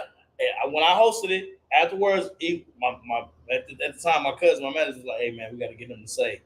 I said, "Man, Kevin, you think I was funny?" He was like, "Hell yeah, you funny." I said, "Hold on, bring that camera." And we interviewed. It's on my website. You ain't got to watch the whole interview. Go right to it. Say, "Man, this nigga's funny as fuck." And after that conversation with me and Kev, every time I see him, he say the same shit. You still doing your shit? Like, yep. Like, dog, why you ain't never asked me for nothing? For what? Nigga, I'm out here working. I ain't eating what you eating, but I'm eating. And I'm good. Like, dog, good looking. You know what I'm saying? And it's a man pride thing, too. I don't want to ask you for shit. I'm working for mine. I want you to come get me off this work. You know there you go. There you go. So I got something for you. But he got he making waves. You know, the Laugh Network dude doing a lot of shit. You know what I'm saying? The LOL, and that was my thing about the GOAT picture. When I was kind of debating with Mike earlier, I'm like, okay, Will Smith, you know, he a pioneer. He got his shit going on. He got platforms. He doing this thing. But them three niggas on that stage, boss, they got just as much power as that nigga do, dog. Them niggas done put out shit, blockbuster shit too. They got a bag. You know what I'm saying? Everybody around them eating too. Pray for Will, man. I hope that man don't do nothing stupid in the next couple months, man. Because he going through some mental shit. That woman taking him through some shit. He loving somebody that still love Tupac. Came out and said that she did not even approve of him putting his hands on Chris Rock. For you, bitch.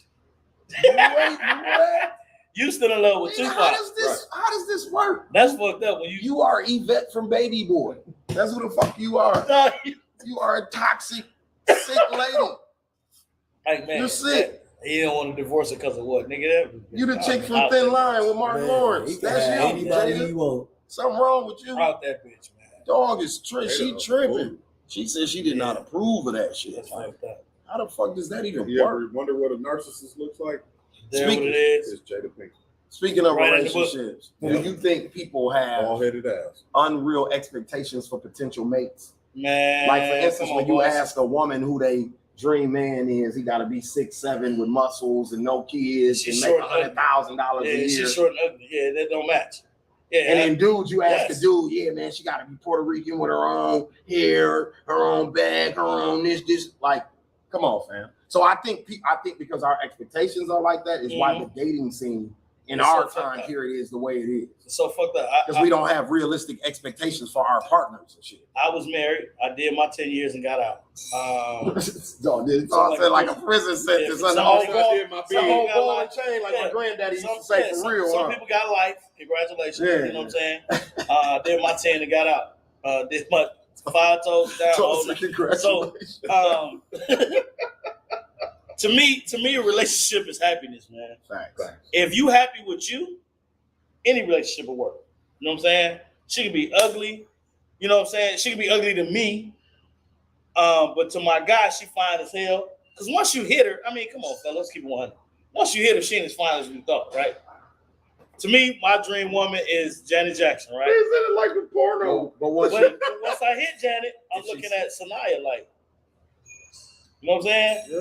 I hit Sanaya, then I'm looking at Beyonce. You know what I'm saying? It's like, so you got to be happy with you. And then after you're happy with you, a mate should be able to, you should know who she is by her energy. Right. Her, and I hate to keep using energy because we just started using that word in the last, 5 years. Yeah. It's trendy. It's trendy and it feel good. Yeah. But when you feel somebody, how she feel you and you feel her, or whoever your mate is, when you feel that person and she start completing sentences of your thoughts and shit like that, that's more than anything to me. You know what I'm saying? It ain't all about sex because you can buy that. You know what I'm saying? On both ends. It's $40. $40 at the max.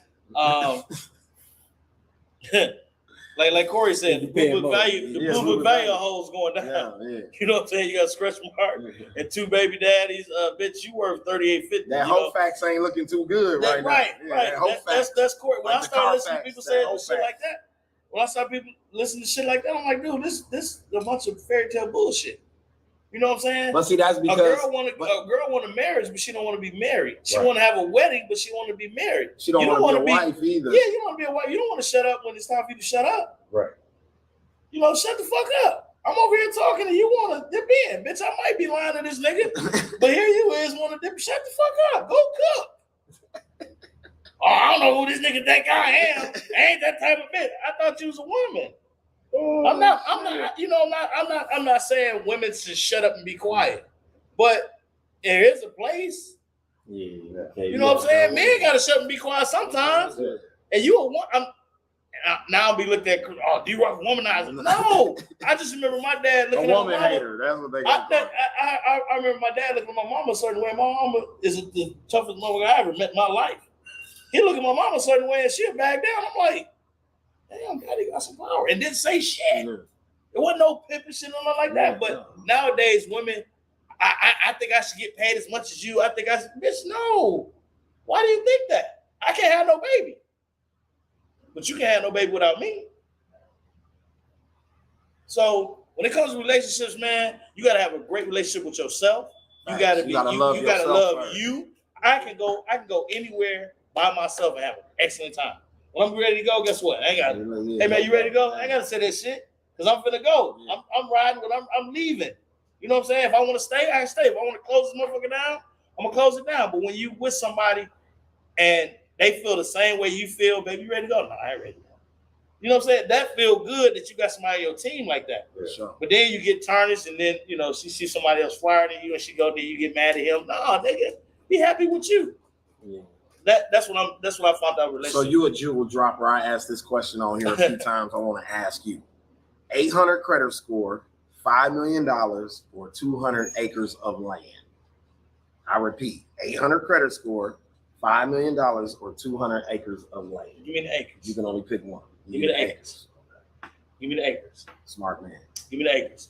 Because I can make it on the acres. I can make that money on the acres. My credit score, I can fix that by a phone call. You can't. Them acres gonna be here, boss. I can split them acres up for all my kids. They got their own little. You know what I'm saying? Yeah. Give me that land, baby. I can do something with that. So that's long term. Put whatever on it. Make more money. Awful. $5 million. That'll be gone as soon as you put the liquid is gone. Yeah. The liquid gone. That $5 million gone. You can make a wrong turn. You can make a wrong turn or talk to the wrong bitch, and that $5 million gone. You know what I'm saying? I ain't know that was your brother. Now you got to pay this bitch $4 million and just shut the fuck up. You know what I'm saying? And so that money come and go. That shit, that's nothing. But them acres gonna be around for ages. You know what I'm saying? Just being on that freeway and looking at all those acres of land that we ain't touched, y'all. Trees. We ain't touched half of this world, man. So it's things that our culture pick up from westernized culture, or I would say white people culture, right? So one of the things that I idolize of the white man is that he went after the land. Then he went after all that other shit afterwards, because it's like what Lil Bro said. I can build whatever. I can build money. Yeah, I can build whatever on this motherfucker. Yeah. So think about it. I get this land, right? Then I go get all these free laborers, and they build this shit on this land for me. Now I'm gonna make money off it. Yep. And I ain't gotta pay you shit. I ain't gotta pay you shit. That's the greatest robbery in world history, in my opinion. I don't think no colder robbery than the African American slave trade. So guess what? That was the coldest lick ever hit in world history. Guess what I just found out about 400 years of free labor, my nigga. They built the country for the free for you, but they got the land first. See what I'm saying? They secured the land first. And guess they stole that too. Yeah, they stole that too. That's what I'm saying. Guess what you can't buy in Wisconsin? What? Land. You can buy a lot. Yeah.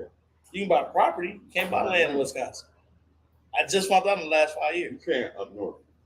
You can buy land up north. Okay. You can't buy it down here. You can't buy it down here. No. The land don't belong to you. That lot do. That lot. But the city, you go outside and you say, that's why each sidewalk piece say City of Milwaukee. That belongs to the city. And you got to pay taxes on that. Down south, it's your land forever. Up here, they can't do that shit. In the state of Wisconsin, a long period, that's just like in Green Bay. I didn't know that shit. Everything is owned by the community. I didn't know that shit, though, man. Their professional team is owned by the county, by Brown County. That's crazy. They got majority shares in that shit. Yep. So give me the land, man. Give me the land. That's gonna be it forever. Think about it. Even in our negotiations about freedom and rights as African Americans in this country, we wanted 40 acres and a mule. Yeah. Because our ancestors knew, no, fuck that. Give me the land. I'll build whatever. I'll build a blacksmith's shit on here. My cousin, he got the cotton gin. We'll open the cotton gin. Give me the land, master. You see what I'm saying? I want to do what you doing on your land, master. I want to do the same thing. I want to grow potatoes and shit on my land too, fam. But that's why I know how to work it. I already know what to do. That's why I'm tripping on reparation right now. They talking about reparation. You get every nigga in America $1 million. That should be gone. That shit gone. This should be gone. Y'all go towards the south. That's all you see. Land and mules. We got the land.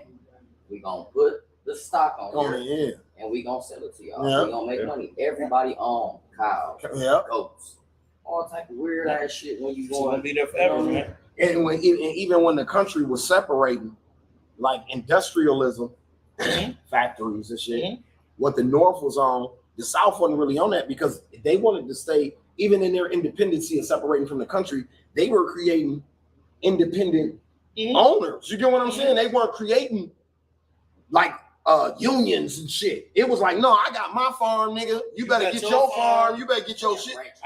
Ranches and shit. I do corn. You do that. You want to trade? Okay, here's what my work is. In the North, we was on unions and going to factories, punching the clock. You see what I'm saying? So it was a different big game, because after 30 years, you don't own shit. Right. That's fucked. That's a whole finesse too. That's a real fucked up situation, man. That's the biggest game in the world. To work these jobs your whole fucking life, catch diseases, and then you ain't got shit. That's fucked up. Okay, our last question before we get up out of here, D-Rock. I asked everybody this one too. Yes, sir. Love or loyalty? Shit. I'm gonna have to stick by what my grandmama say, man. Love. I thought your answer was gonna be love off of something you said earlier in the show. I knew that it was love. Because you was like, none of this shit works without love. It like, don't. We don't got love. Grandmama told me that, man. Loyalty can, that can be bought anytime. But your love, your genuine love for somebody, for another human being, your genuine love, that can't really be bought. And you can tell when love is fake. You know what I'm saying? So with a dog, for instance, do a dog is it loyal to you, or does it love you? It love you, man. It grow to love you. It loves your man. It love you. Because you can beat a dog ass. You can beat a dog ass. Somebody break in, he gonna attack them. So that's so it I don't think even that's matter love. how mean. I don't think that's loyalty. Right, I think that's love. that's why it don't really even matter how mean you are to them motherfuckers. They still loyalty. They still love you. It's not really loyalty. It's love you. Just think about, love. Yeah. And then I remember we had to put our dog down when my baby brother was born because the dog was like, okay, you love this motherfucker before you love me. I'm finna kill him. So we had to get rid of the dog. You know what I'm saying? So I think it's love, man. Yeah, give me the love, man. I'd rather have love and that loyal shit. I can see that coming. You know what I'm saying? I can see that leaving. When you ain't got what you used to have, motherfuckers ain't loyal no more. When you got love, man, motherfucker gonna feed you regardless. Right. You come over here, you hungry, man. We hungry. Hey, man, you want to have this burger? We call it favor. My granny used to call that. Favor. Yeah, you got favor. Yeah. That's what the knowledge at, man. And the OGs, I tell people that shit all the time, bro. I sit up and talk to some. I go to your family barbecue, fam, and you and your cousins that might be in the basement smoking weed and shit. I might smoke with y'all a little bit. Eventually, you gonna find me in the living room with the OGs. Yeah, I love OGs. I love OGs. Unc said something crazy. Like I said, I was just at our family reunion, man. Just loving just being there, and like you said, just being there, listening to them cats. And it's crazy because Mom said, "Why you ain't got nothing to say?" I said, "Man, because I'm busy listening." He said, "You motherfucker, you." And I was listening to everything he said because he said a lot of funny stuff that he don't realize. He said, one of my cousins said, "Man, you an asshole." And he said, "Yeah, you got to be an asshole because if you're not, you're full of shit." Yeah. And everybody got one. I said, "Damn, everybody an asshole a little bit. You got to be, or you full of shit." I said, "Damn, huh?" Because that ain't real. That ain't right. No, that ain't real. It's like everybody go through it. So listening to OGs is what I really started doing. Now I'm starting to figure out what they was really saying. Yep. You know what I'm saying? Because back in the day, we thought it was something hogwash. Yeah, like, what the fuck is you talking about, man? That country ass shit, man. Go on with that bullshit, shit. But now I'm grown and I'm like, damn, that shit Granny said that day. That shit real as a bitch right now. Yeah, my I call him my grandfather, but my we already knew this. My grandmother, my grandmother's we knew. Right, we knew that. My grandmother's husband, he used to always say, "What's so funny ain't so funny." And I asked his daughter was Patrice Fisher. Hey, Auntie. I know she out there. She told me to stop calling Auntie. I'm sorry. Hey, sister. That's what I talked about in the Tubi thing. We so close in age. Call the big sister. Stop calling me Auntie. Okay, whatever. Her daddy used to say, "What's so funny ain't so funny." We finna make that part of what I say and what I do. Because some of the stuff I say, you think that shit funny, but it's really not. No, it's not. Yeah. Shit is fucking sad. Yeah. Like the Kia Boy joke was really sad. People don't really understand what the Kia Boys really are because they not experienced. Dude, my whole family, what the fuck is a Kia Boy? I said they steal cars and it's easy because they're kids, so they ride around town, they do all the stupid shit. They call them Kia Boy. I want some motherfucker who come out there with that bullshit, But that's that country shit. Yeah. And I love it. Me too. But every Kia uses that. But like I was just talking to some Kia boys, two of them supposed to be my cousins. Real talk. I said, "What the fuck? What?" He said, "We didn't label ourselves that. They labeled us that. I mean, we was just stealing cars like y'all was. We just found out kids is easier." So we y'all swerving in and all the traffic and all the bullshit. Let's just get some attention, cause we ain't trying to hurt nobody. We just getting attention. It was a tutorial on YouTube. Yeah, the white boy. No, I'm talking about how to steal a Kia. The white boy. I mean, a black. Before the white boy. Oh yeah. That's why they said. That's why they said. You're right. You're right. Even in our day, when we was peeling up cars and blah blah blah, motherfucker had to show you how to do that. Like cuz had to learn. Somebody had to learn. These motherfuckers go right to YouTube, bro. How to steal a Kia. Oh, I need an iPhone. I need an iPhone. I need an iPhone charger. They do it anyway. You hit the pin in the back. You hit the wires. The motherfucker start. Like, come on, man. Now all I need is an iPhone charger. Yeah, we did. Yeah, they gone. We was doing too much.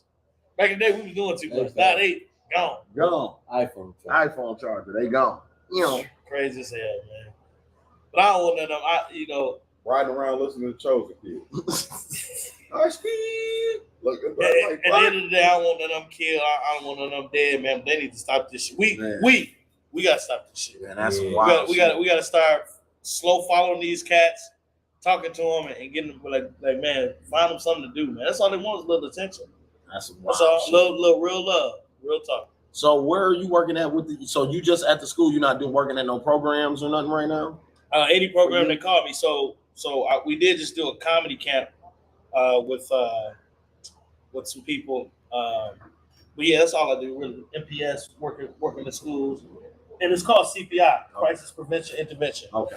And we training adults on how to talk to kids, how to talk to each other, because everything's so fucked up. You know what I'm saying? You don't know what little dude really going through. Yeah. You know what I'm saying? And it ain't how it used to be. No, it's not. We cut all that bullshit out. The window. Yeah, about because I said so. No, that shit. That's old way of thinking. That's actually really fucked up. Why I gotta stop doing that? Because I said so. No, it ain't because I said. Really tell them what's going on. If you keep wilding out, man, you can hurt not just you. You can hurt my grandmother family that just left the store. Now I'm pissed at you. I want you dead because you just killed you did something to my grandma. That's why I want you to stop this kill shit. Yeah. You know what I'm saying? If y'all really want to do that wild shit, go out here to Miller Park when them motherfuckers ain't out there and wild up and down. Car flip over and you kill yourself, that's on you, but you fucking with people's families. Like this shit, I found out what Hollywood died. Yeah, that was crazy. Like Hollywood, like why the fuck did that have to happen? Because he pulled the motherfucker over and say, hey man, I got my kids in the car. Yeah.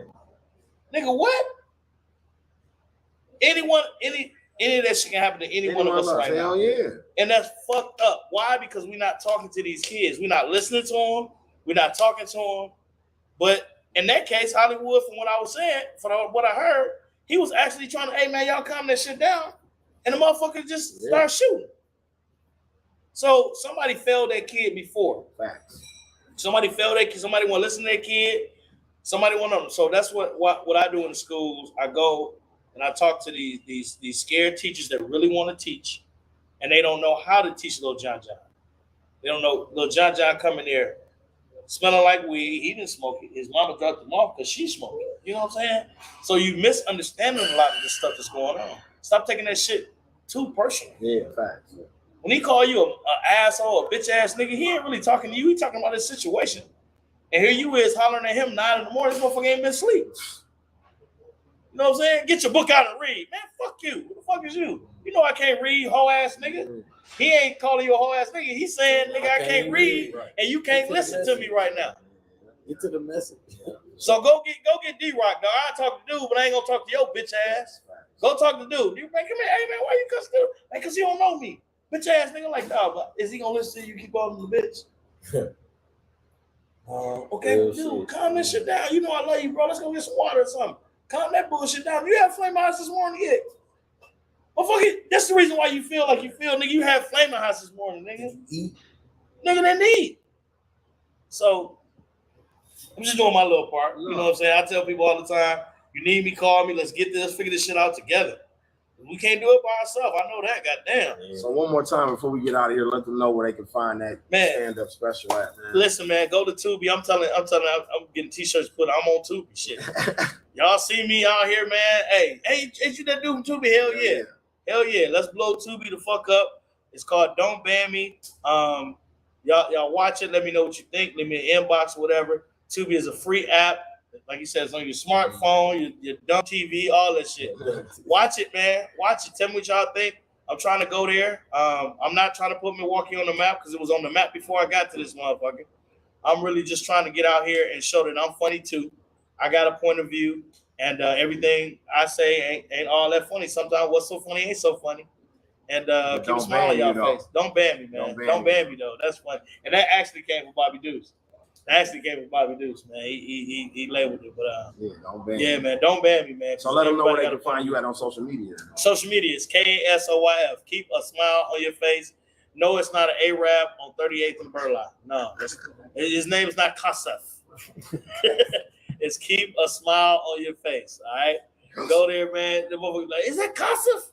Stop trying to pronounce everything. It's just keep a smile on your face. I'm just doing me, man. I support everybody. You know, you want me to do anything, I'm down. I got to do a video or something with y'all. Anytime you need me, I'm there. Where I call the big guys when I got my guys right next to me, man. So look out for me, y'all. Pray for me. I pray for y'all. Keep a smile on your face. My name D-Rock. Man, I appreciate Thanks for having me, man. No, we appreciate you. I thought I was going to get a shot of this. Go ahead. It's all good. It's all good. I know if you want. Love my dude too. Nah, man, he put me on. Steve-O put me on so much shit, man. Congrats, Shout out Steve-O to you, just got married. Yes, sir. Did he? Yeah, over the weekend. Steve-O, call me. Ty did not. If you don't call me, Steve-O, you know what I'm gonna ask. Yeah, Ty did not. Congratulations, bro. Congratulations to Steve-O. Shout out to our sponsor, Ricardo and More. Shout out Blackout Entertainment. Shout out to the Playmaker. Shout out to the Compound. We are live from Podcast City. This was the Slick Talk with Scales podcast with our guest D-Rock. Thank y'all for having me, man. Episode 151. I gotta say this, man. Please, thank you to my team. Keep a smile on your face. Bobby Deuce, a whole bunch of people he told me to thank.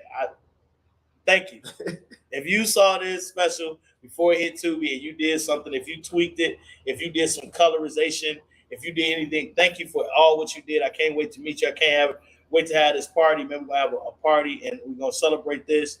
Celebrate part 1. Let's get ready for part 2. It's not just about me. It's also about you. Come on here. Let's do a big thing, man. Keep a smile on your face. Thank you so much, brother. Man, for sure. Anytime you need me, I'm here. All right. Thank y'all so much. This was the Slick Talk with Skills podcast. We'll see y'all on Thursday. We out. Peace.